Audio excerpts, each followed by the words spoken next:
we thank you all very much for joining us as we kick off our local Author Day weekend here at the Princeton Public Library for 2024. This is one of my favorite events every year, and we're thrilled to have Leah Paulus here with us tonight, the founder of Press Shop PR, to get us started.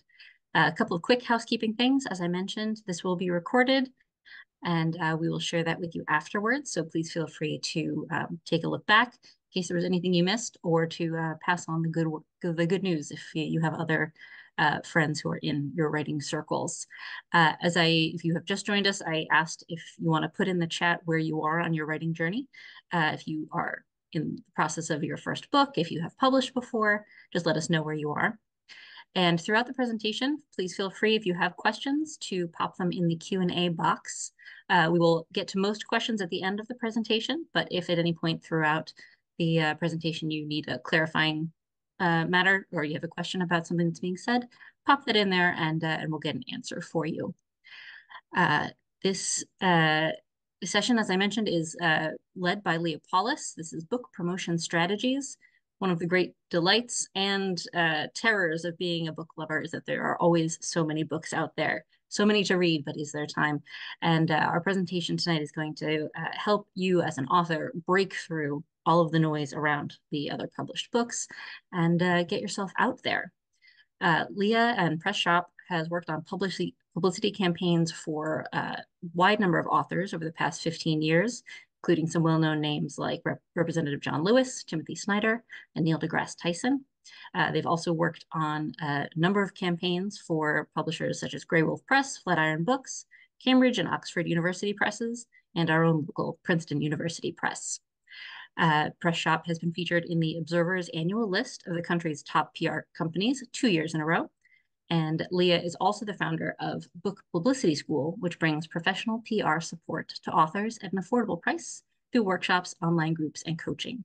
We are thrilled that she was able to be here tonight with us for our local Author Day. I'm going to bring her on screen, and she will get us started.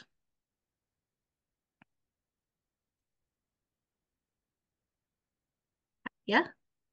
Here I am. Hello, everybody. So nice to be here. Thank you so much, Nora, for having me. I'm really excited to talk to you about book publicity. And nice to see Elizabeth. Hello. A name that I recognize in the chat. So I wanted to talk about sort of start out by laying out a fact that is just as much as it a lot of people would prefer it not be true, a lot of authors, it is, which is that it is an absolute requirement for authors to be really active in their own book promotion. So that is true even if you are publishing with a big trade publisher. It's true if you're publishing with a fantastic independent, smaller press. It's true if you're publishing with an academic press. It's obviously true if you're self-publishing.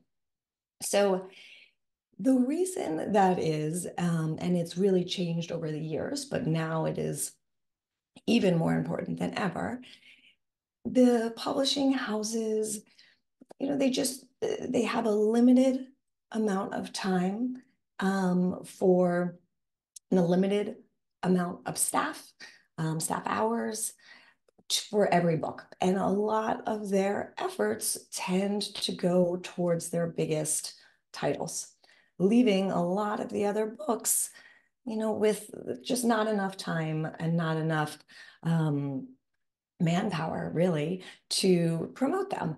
And so it's so important for authors to understand that before publication, to be a really active partner working with your in-house publicist if you are traditionally published, and to really understand that as much as it would be lovely if the writer could just be the writer, unfortunately, the writer also has to be the book promoter as well. So I wanted to talk today about some of the things that authors at any stage of the process can do. to sort of lay the groundwork for that, to get started. If, I see some of the people in the chat are working on their books, querying agents, it's still good to start thinking about it then. It's good to start thinking about it if your book is coming out very soon. Absolutely start thinking about it. If you're in the book proposal stage, it's great to start early to get into that sort of book marketing mindset. It doesn't mean it needs to take over your whole author brain. You just need to carve out a little space in your writer brain for book promotion brain.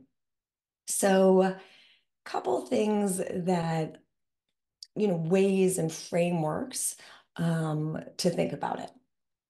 So, every single campaign, every single book launch, when you're thinking about how it becomes successful in media, with events, at festivals, anything like that, the common denominator with all of those types of book promotional success are two things. Two things need to be true.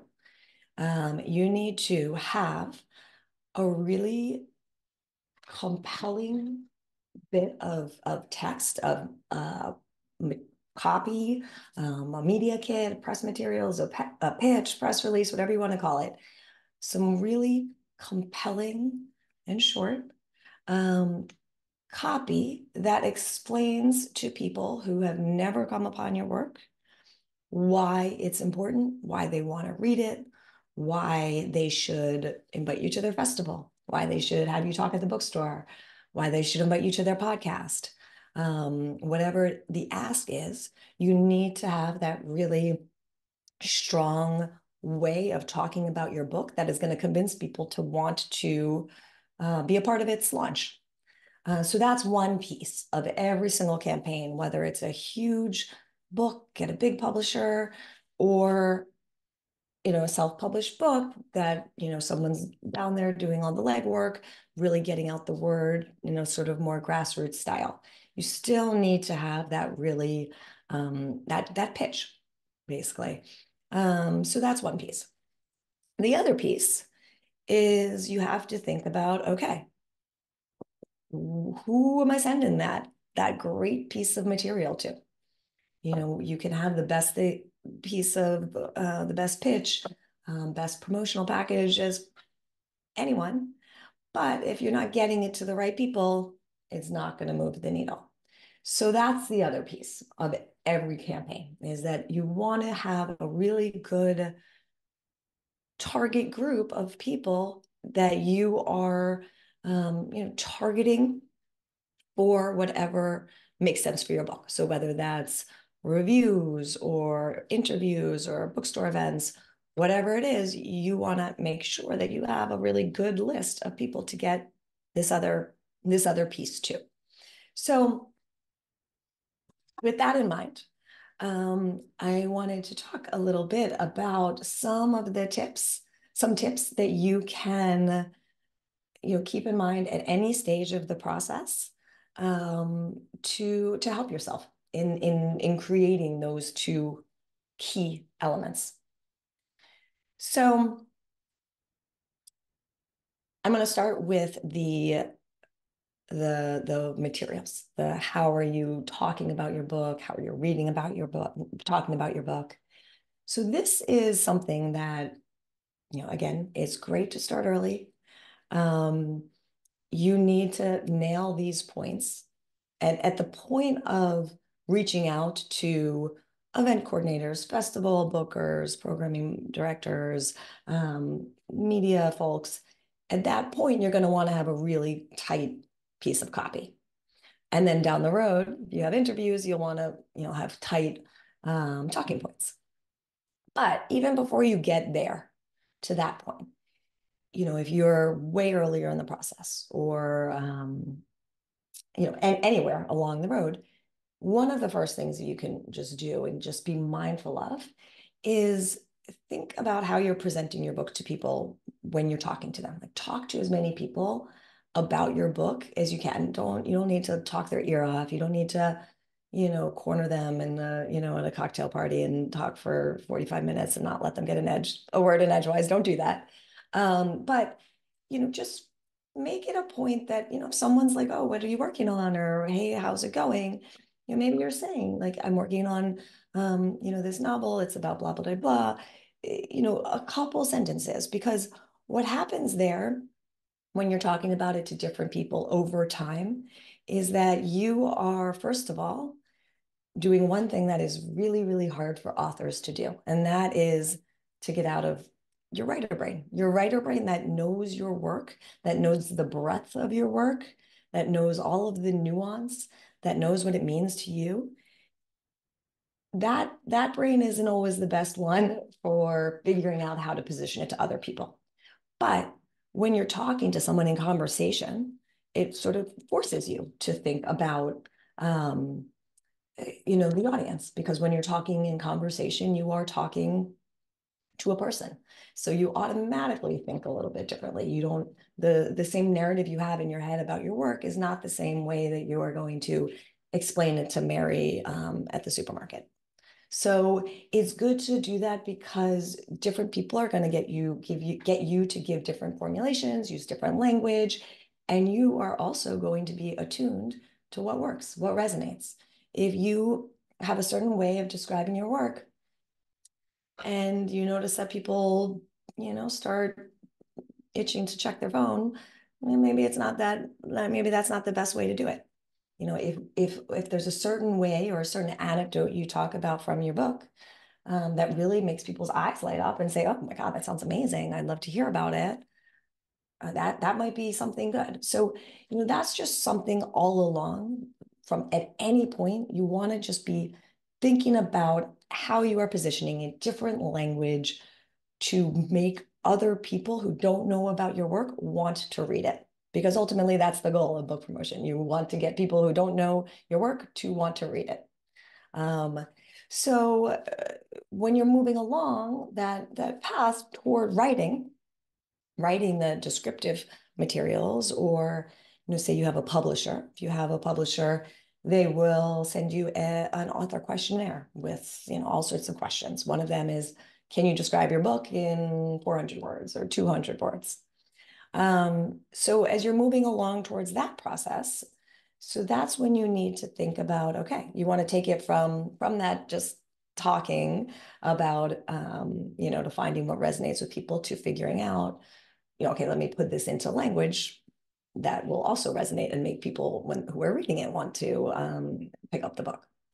So one thing I always recommend for people to do on that tip is that when you're trying to write your book description for promotional purposes, don't do it in whatever format. If you're using Scrivener or just Word or Google Docs, don't do it there. Do it in an email. Open up a draft of an email and think about who you're going to send it to and write it to them.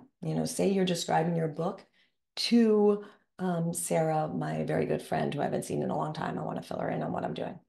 Because again, that forces you to get outside of your writer head. It forces you to think about the audience and how it's going to land. And so that's a really useful exercise when you're thinking about how to write about your book, write that promotional copy, write the pitch, paying attention to what other people respond to. It can be very, very hard for an author, and this goes for anybody. I mean, anybody, when you're too close to something, it's very hard to be objective about what other people are going to find interesting. So you really want to get out of that headspace, get feedback. Of course, with anything, I'm sure, it can be great to get writing feedback from people, and you also have to, make sure you're getting good feedback from the right people. But you do want to run these different ways of formulating your book by other people to get their feedback. So that's one thing. Then and that's one thing that will help you create these really compelling materials when it comes time. So one other tip that we always give authors, and this is more media specific. This is more specific to when you are getting close to, you say you have some podcasts, you want to reach out. What are you going to say? When you're thinking about how to formulate that language, one exercise, and we do this in all of our workshops at Book Publicity School, that we tell authors to do is try to write some headlines that you could imagine a certain media outlet writing about your book. So say they were going to write a feature about your book, or they were going to introduce an interview about you. What could you imagine the headline be? That can be a really useful exercise because, again, it forces you to, see it with a little bit of distance. We are all used to scrolling news and, scrolling through headlines and clicking on the ones we're interested in. So we sort of have some built-in skills and talents in terms of knowing what a good headline is, because we click on the headlines that seem interesting and we don't click on the ones that don't, which is, obviously a problem for journalism, but regardless, for our purposes, this is something, this thing that we all do is something that you want to tap and sort of put into service for your book promotion. So those are some tips for the one piece I told you about, the putting together the fantastic materials. So now let's flip over to the other pillar, the media list, or the list of targets and how to get started thinking there. So the first thing I always say for every author is, like, everyone should better have a spreadsheet. If you don't have a book promotion spreadsheet, like, start one right this second. It can be a Google spreadsheet, Excel, Airtable, whatever you want, but you need to have a spreadsheet, because there are a lot of different elements to promoting your book, and it's a job. You need to be organized. There's a lot of different categories, and a spreadsheet will, first of all, help you keep organized, and also sort of show that, we are living in a world now, a attention environment, a media environment where everybody's all over the place. Everybody is listening to this show and this social media, and they're getting their information from a million places. So as a result, when you're promoting a book, it kind of needs to be a robust outreach. It can't be a, like, single avenue of work. Different people, different potential readers are going to find out about your book. They find out about books in general in different ways. And so you want to make sure that you're in a lot of those different places, that you're a lot of avenues you're covering. So when you have a spreadsheet, you think about, like, each tab is sort of a different avenue that you are going to follow when your book comes out, that you're going to make sure is covered, that the word about your book is spread along this channel. So couple things here, couple tips. And this is the biggest one, I would say, is for people, because I hear all the time, a lot of people, when they when they first come to Book Publicity School, they're like, I have literally no idea how to do this. Like, I see these books, I see them getting coverage, they're on a show, they're a review, they're doing an event. I have no idea how it happens. And that makes sense. How would you? It's there's a lot that goes into it. So one of the things that it can be a really great way to just get started is to think about some other books that have some similarities to yours in the following way. So you want to think about some books that their readership has some similarities. So maybe it's, maybe you are writing, YA, and, then you find another YA book that was successful. So that's the other piece. You want it to have had some success. You don't want it to be like a blockbuster if this is your debut book or if you're self-publishing, don't use, some massive book as your comp because that's not going to be useful. You want a book that's like reasonable, the success of which is awesome. You would be really happy if it happened. But it's reasonable. Like it could feasibly happen. So you want to find books like that. And you want to find books like that that have come out in the past, honestly, 1 or 2 years. These lengths of time keep getting shorter because everything moves so quickly now. So you want to find um, some books that have had that kind of success, that have had some similarities with your readership, or that you think that the type of media coverage, the type of journalist that covered that book might reasonably be also interested in your book. So it's great if you can find a bunch of these. And they can be different categories. So maybe you find one that it doesn't have that many similarities, but the one similarity it does have is maybe you're a local author. Maybe you are from, a lot of you are from Princeton, but say you're from Princeton. So maybe find another Princeton author who got some local coverage. That when you're looking at where they got coverage in that particular case, you only look at the Princeton, the local coverage. But the idea is that you want to have a whole bunch of these books so that you can then go do a deep dive online. You basically have to be a little sleuth. So carve out some time, pour yourself a glass of wine, whatever you want to do, and then just do a deep dive into what happened? How were these books successful? It doesn't just happen. It doesn't just happen that all of a sudden they start selling really well and you see it all over the place. There's a lot of there's a lot of things that happen behind the scenes to make that happen. And so your job then is to go and look at that because you can use that as a roadmap. You can say, okay, like this book launched, the author spoke at this bookstore. They went to these 2 book festivals. They, were on these 3 podcasts. They got reviewed in this outlet. They got this trade review. They were pretty active on Instagram and whatever else it is. But you want to map that out so you can see what the mechanics are of that success. Because then all of a sudden you're out of that position that I mentioned so many authors come to of like, I have no idea how this happens. And instead you're like, oh, well, actually, this is how it happens. And I can mimic that. Okay, that podcast. Let me find that podcast. Let me see if I can find a producer.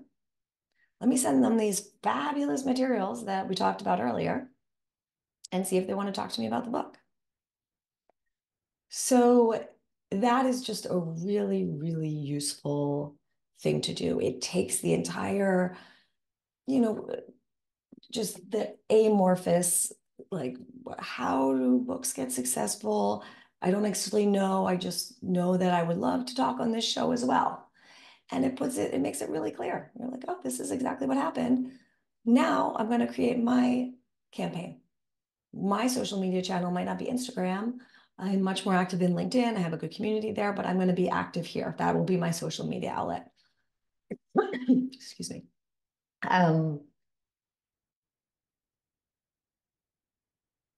So same with the podcast, same with the reviewers. So that's sorry, getting over a little cold, which is why my voice is a little scratchy. So that can be a real useful exercise. A couple other things you can throw into your spreadsheet. One is so local coverage can be great. So I'd make a tab for just local coverage. Another one is friends, family, colleagues, neighbors, all people that you're going to want to send a pre-order, like a pre-order announcement, or like my book is coming out, I'm going to be speaking at this place, that place. Here's an interview I did with blah, blah, blah. All of those people, start collecting them early. Because what I see so often is authors, needing to know that, maybe it's like 4 weeks before pub, and they're like, okay, I need to send an email to all my people. I know I do. Let me sit in my inbox and like go through my contact list and like add a bunch of people. They come up with like 65 people and they send it. Okay, that's great. It should be way bigger than that. You want to go really, really broad with the people that you are reaching out to with that publication email. So a lot of authors feel a little uncomfortable with this. Totally get it.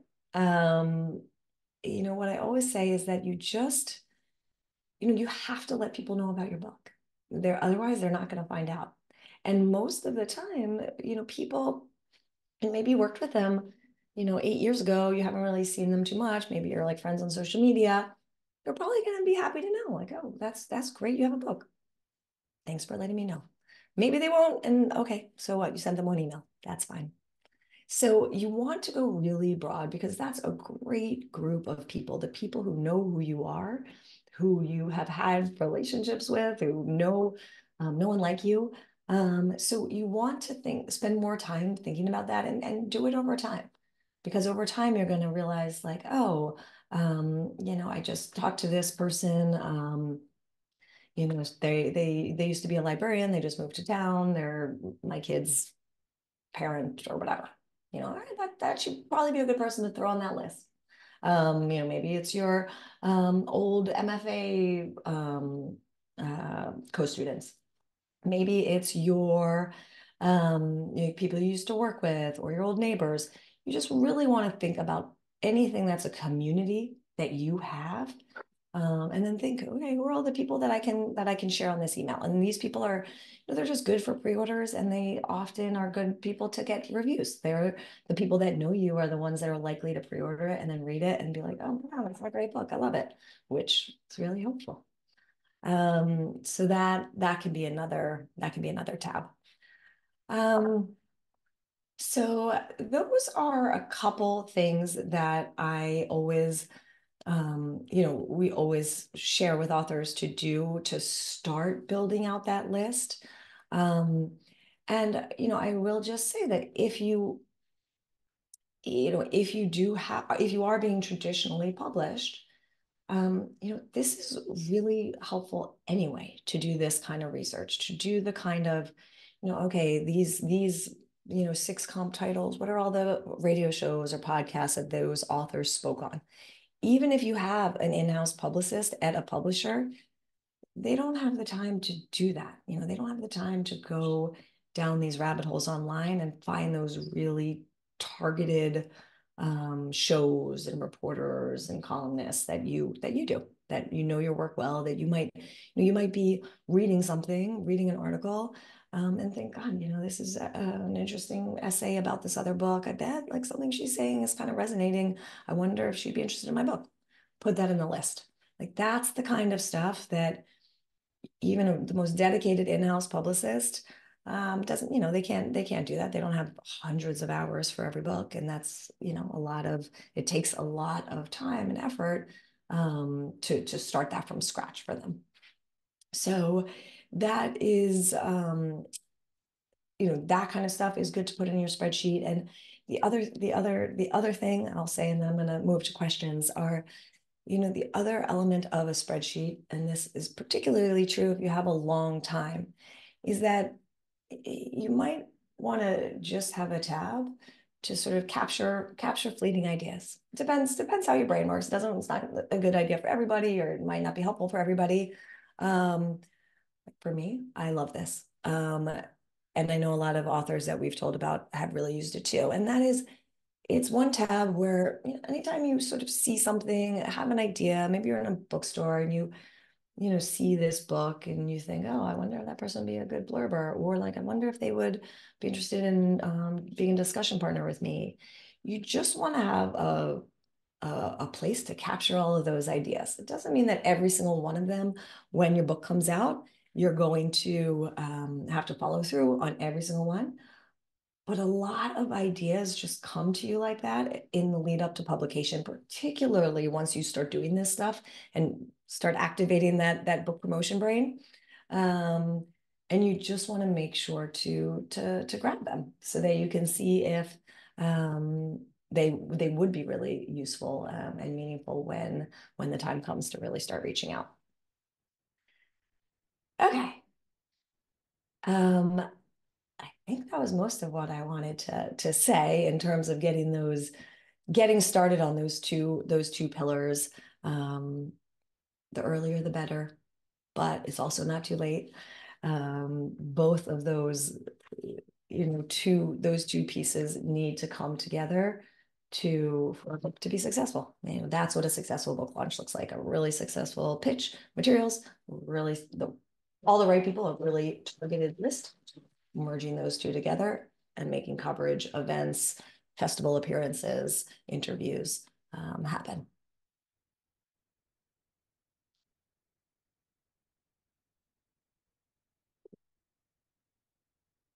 So let's see. Yeah, I can take questions. So we had a question from Preeti who said sort of about translating the pitch into sales. So I get a lot of compliments and encouragement when I do the pitch, but not necessarily then sales. Any thoughts for Preeti? Yeah, so I mean, sales. So, so publicity, I would say that publicity is one piece of sales, and a lot of other things need to be in place as well. So, nobody can buy the book if they haven't heard of it. So that's where publicity comes in. But it also the distribution needs to be there. That needs to be easy to buy. It needs to be the right price. You need to make sure, depending, I'm not sure, Preeti, if you are, I wonder if you are self-published or not, or traditional publisher. Um, but if it is self-published, then you have to really make sure that you're the one driving the traffic to Amazon where the books are sold. Um, the publisher does a lot of the sales piece. If it's a traditional publisher, part of that also has to do with how aggressive the sales team was. Did they get it into um, local stores, independent stores, events? A well organized event can be good for sales. In that, sometimes, when there's a table of books for sale, and people are in the actual physical presence, you know, that, um, that can definitely move books. But, you do sales and publicity are related, but there's also other things that go into sales, which can be harder, unfortunately. We had a question from Kathy, going back to this idea of the spreadsheet and this research. Where do you even start to find the information you've mentioned? The internet is vast and vague. What questions do you need to put in to get answers for filling in your spreadsheet? Yeah. Well, so I think the first place to start is, thinking about some books that have some similarity to yours. So that may be that, I mean, that usually you kind of have to dig in and find them. If you have an agent, agents can be very good at coming up with comp titles. Um, you can help use, the Amazon algorithm. If you have one comp title, throw it into Amazon, see if it suggests some others. Um, so, I think that's one place to start, because then you can start thinking about, okay, like I don't need to know every single thing about, book media or anything. My goal is to figure out where this book was covered. So that's often a pretty good starting point. Um, and I would say if you're really struggling, also maybe just going to the bookstore or a librarian, and asking, you know, looking around at the bookstore for other books in your genre, Googling around, seeing where they've been covered. That can always be a good first step. Yes, I know people have asked colleagues of mine for comps in the past. And we also have tools like things like Novelist or other databases where you can put in kind of what you find to be the major, what they call appeal factors of what you're writing. That can help also as another tool. We have a question from Megana who said, could you talk about starting an email newsletter and when one should start one? Yeah.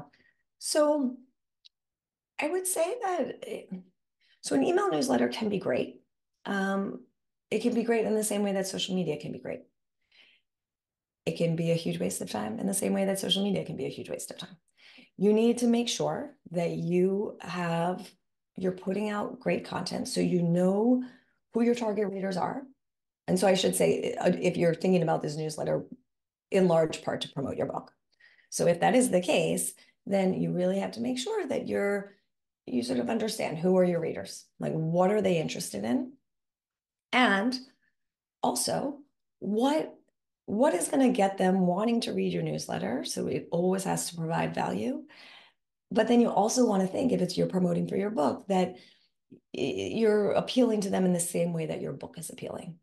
So, if your book is, filled with the most practical advice about a certain topic, okay, then write along those lines so that you gain an appropriate readership. So, I think with anything you start like an email newsletter or Substack or social media, it is really worth, just make sure to do it strategically, both in terms of where the platform is, what kind of value you're giving the people, and who the people are. And then once you get that, it's really about doing it consistently and putting in the legwork. That's sort of always a piece, and consistency. Newsletters do much better in the same way that social media does much better if you do it frequently. So, Question from Jim. Would you have any advice particular to soliciting blurbs and advanced praise?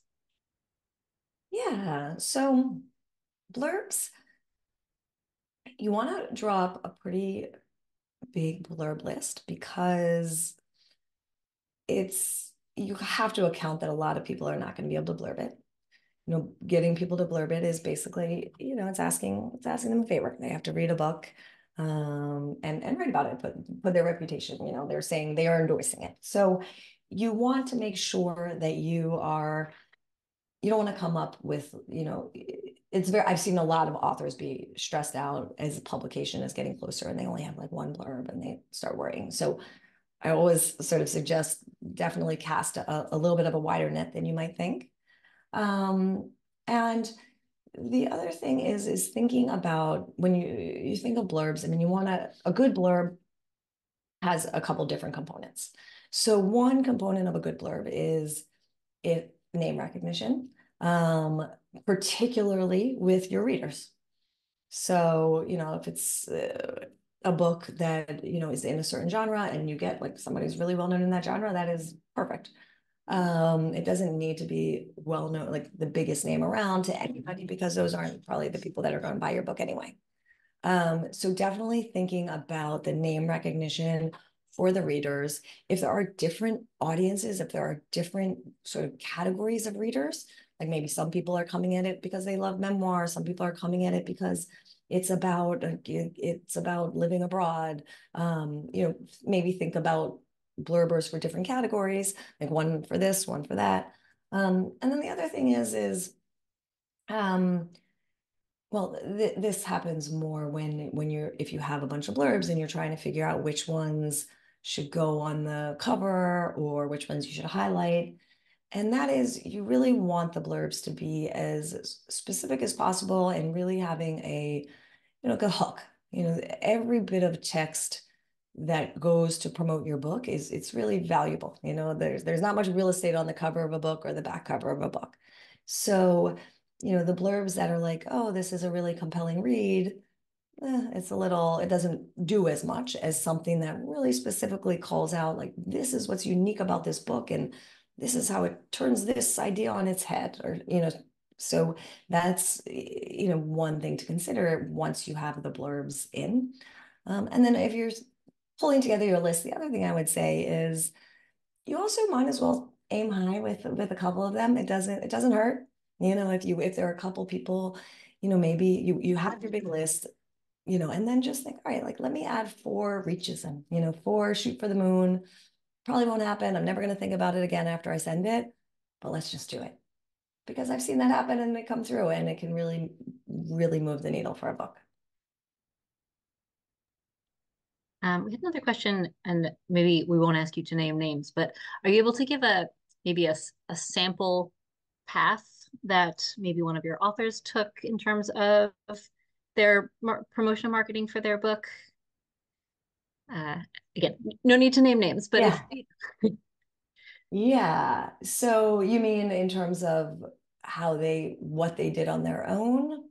yeah, Yeah. So, I mean, I guess I see, I mean, a lot of times, all the time at book publicity school, we're kind of helping people like shuttle through this process. So, I've definitely seen authors come with, you know, copy that was maybe okay, that then they really worked on and workshopped and, really got it pinpointed and then it opened more doors.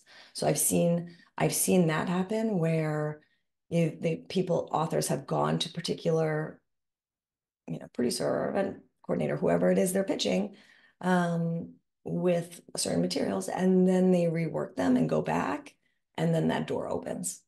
So, that's definitely, um, part of the process and just really kind of shows how important that piece is. Um, I think the other thing, just in terms of a journey, you can start thinking to get your feet wet. Maybe thinking about really, really small shows, local coverage, to sort of just familiarize yourself with the process. I've seen, and we do this actually at press shop sometimes if we're working with, a first-time author who's not so, confident on interviews. A lot of times we'll just set them up with like two or three really small interviews to start because it's great practice. And, there's the barrier to entry for podcasts is really low. So anyone can start a podcast. So might want to just start seeing if like some really small podcasts will want to talk to you, because every bit of practice is helpful. Um, I'm not sure I totally answered the question, but um, since I mean, as kind of we saw in your bio, you've got a nice range of different publishing houses that you've worked with.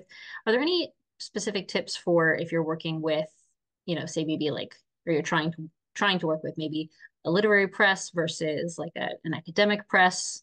Any genre specific tips or um, like ways to approach your marketing um, based more on again, if you're looking for more academic publishing or more literary, or even, you've got March back there if you're doing, kind of graphic work, anything like that. right. Yeah.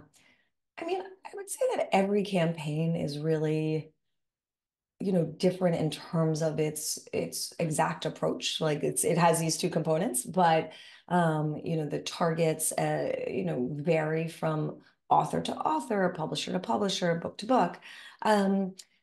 Some differences. So I mean, fiction is different than nonfiction to promote. One difference is there are a lot of media publicity opportunities for that are interview based.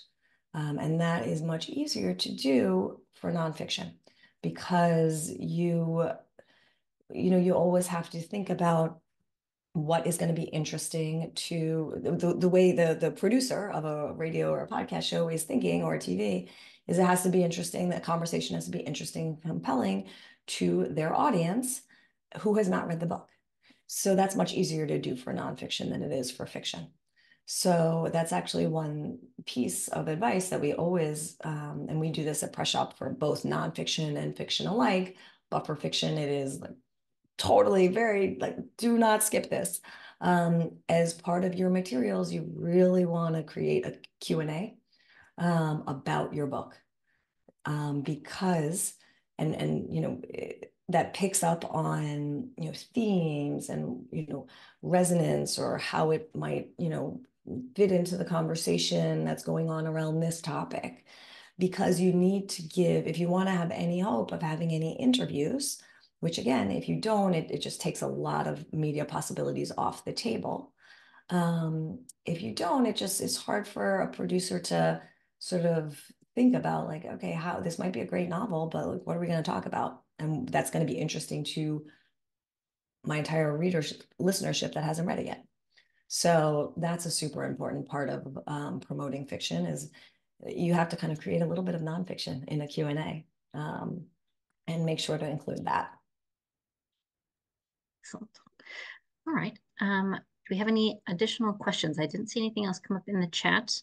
We'll take a small beverage pause if anyone has anything else to add in. We've got time, so please add your questions in. And I will put in here a little bump if you are interested in learning more about Leah and her work. Here's her website for Press Shop. And I know somebody mentioned earlier they said it's a few years old now, so some of the social media stuff might not be exactly right, but they recommended the Am Writing podcast. Mm-hmm. And actually, a question just came in from Jeff. Any suggestions on where to find these podcasts you can apply to? Yeah. So, I mean, any podcast player, um, has an algorithm, a recommendation algorithm. So sometimes if you'll find one, a lot of times they'll be like, well, you also might like this one. And, that can be a really useful way to start building. There's also a tool called Rephonic, RePhonicIC. And that allows you to put in a podcast, and then it will kind of like map out different podcasts that have similarities. So that can be a useful tool. The other thing is you can, so there's a lot, and this is true, across the board with book publicity. There's a lot of research to do. Like, there's just no getting around it. When we have our campaigns at Press Shop, we spend dozens and dozens of hours just going down different rabbit holes online, following out this lead. Oh, like, we found this author was on this podcast. Let's see who else was on this podcast, and then what other podcasts they were on. So it's doing that kind of work, just kind of going down a big, huge podcast rabbit hole. Sorry, Jeff, but that's what you have to do. Is really the most useful way to do it. So once you find one or two, look at their guests, where most of the time, not always, but a lot of the time, people who are on one podcast are also on other podcasts, because they had some sort of podcast campaign. Either they did it themselves or somebody did it for them. So that can be a really useful thing to do. Just poking around on other authors. This sort of goes back to the comp title idea, but looking at author media pages. Just start, now that we've planted these seeds in your head. Whenever you see an author website, don't click away. Go look and see what they say. See if they've listed all their news and events and media. And if they have, like, see if any of that information is worth adding to your glorious spreadsheet. Visions of a spreadsheet. Uh, in terms of timeline, Yeah. how when should you start kind of your book publicity push before a book is published? Is there like a sweet spot? Yeah. So if it's a traditional publisher, they will, start ramping up around like 4 to 6 months before publication. And that's generally when authors should really start doing the work. I mean, all of this stuff that we were talking about, that you can do way in advance. But actually reaching out those months before publication are really a key time. You really want a lot of the coverage to happen and hit around publication. So, some of the things that happen in the 5, 6 months before pub, that's when the trade reviews like Kirkus, PW, Library Journal, you really have to get books to them early. If you have a traditional publisher, they do all handle that. Um, but then a lot of, this kind of granular work of reaching out to this show or this reviewer, that's, in the four months through pub is when that should be really happening. Uh, any anything if your book is already published and you're trying now to maybe do a little bit of backlist boost? Any thoughts on that? Yeah, so a couple of things. Well, so one thing is that you can keep an eye open for books with some similarity that are coming out now, and then you can reach out to the authors, and offer to moderate a discussion or offer to be host at the local bookstore, because then you're also up there. It's a similar audience, so your book gets another shot at a publicity event. Um, you can, of course, social media. Um, is always, I mean, when I always think of a book and the lifespan of the promotion of a book, that period before publication is really the sprint.